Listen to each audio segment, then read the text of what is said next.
Let's begin with the biggest story of the day, and that is naturally the Federal Reserve. The Fed is set to complete its final policy meeting of the year today, with investors widely expecting the central bank to slow the pace of rate hikes as inflation shows signs of cooling. Let's bring in Yahoo Finance Fed correspondent Jen Schonberger for a preview here. Jen.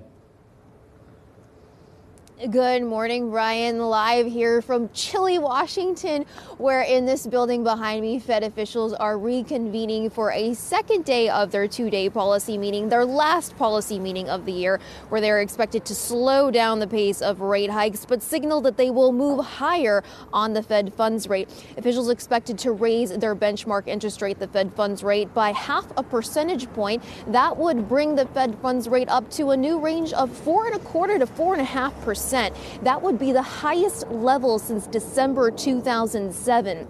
Now, this meeting likely to usher in a new phase of slower rate hikes after the Fed raised rates by a blistering 75 basis points in each of the past 4 meetings, the fastest pace since the 1980s. Now, all eyes will be set on a new set of interest rate projections, that so-called dot plot, cluing investors into how high officials see rates rising.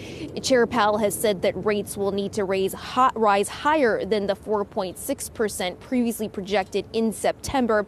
Investors will also get new sets of estimates on inflation, GDP, and the economy.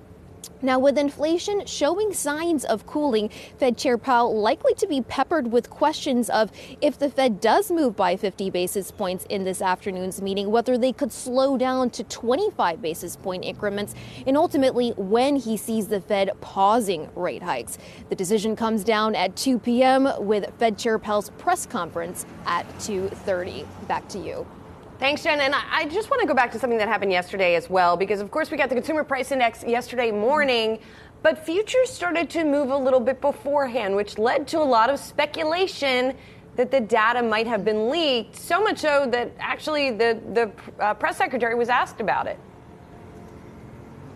Yeah. Hey, good morning, Julie. That's right. There are reports that the Consumer Price Index may have been leaked before it was set to come out at 8:30 yesterday morning. Observers pointing to a surge in treasuries. But the Bureau of Labor Statistics, which puts out that report, says they're not aware of a leak. And the White House echoing that, saying they did not leak the report. White House Press Secretary Karine Jean-Pierre told reporters in the White House briefing yesterday afternoon that perhaps observers are looking too much into the surge in treasuries. Take a listen. Look, I think we think that it's being a little bit, how do I say? It's I think there's too much weight being put into that, and how the market may have moved in a minor way.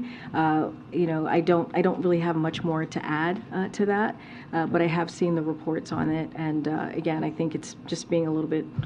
We're looking into it a little bit too much, I think. Well, there you have it, Julie.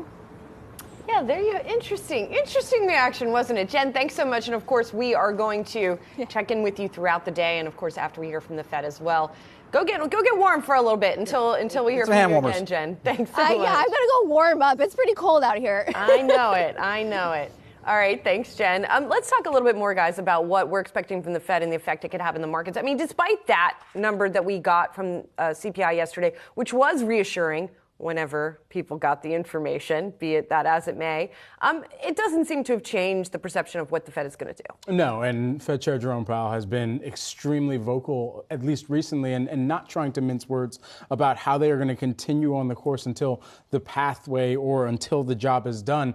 And they're not trying to have a slip up that we've seen in the past. You think about the late 60s into the early 70s even, when it seemed like there had been a point where inflation, or at least on the CPI front, had peaked, only to then run higher yet again. And then you had a changeover in some of the Fed chairs there between Martin and Burns. And then the job was still very much, okay, how do we dampen down? And it really came through some aggressive rate hikes as well thereafter. And so similarly, looking back through history now, Fed Chair Jay Powell, even in the slip up and transitory that's already taken place. In trying to continue to reestablish credibility, it's how do we keep the foot on the pedal and not really take it off the gas? 2 days in a row of Arthur Burns shout-outs on Yahoo Finance. All right, I dig it. I was getting ready to order Jen some coffee from PSL from Starbucks. She was looking so cold. But look, this market has been hot on this expectation. I think Jerome Powell comes up here today and he signals maybe we only get a 25 basis point rate hike at that February meeting. The market is well off the lows. You see the VIX back down to 20.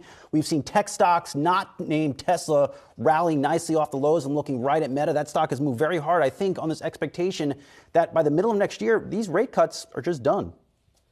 I don't know if they're done. Rate hikes. Rate hikes done. No more hikes. Yeah. So they just stop. They just hold at their current position. Yeah. And then by the fourth quarter of next year, we're looking at potential rate cuts, which Right. would be signaled at some point in the third quarter. Right, and it's really where the trend starts to really lock into place too, and what period of time is really going to make that trend and satisfy the Fed on that front.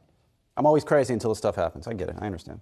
I get it. Well, or maybe it won't. I mean, no, it's not that you're crazy. It's just that everybody else is, I don't know. I don't know what's going to happen. Well, it's not I a don't job make predictions, as you know. and certainly not a job that we envy being the Fed chair right now.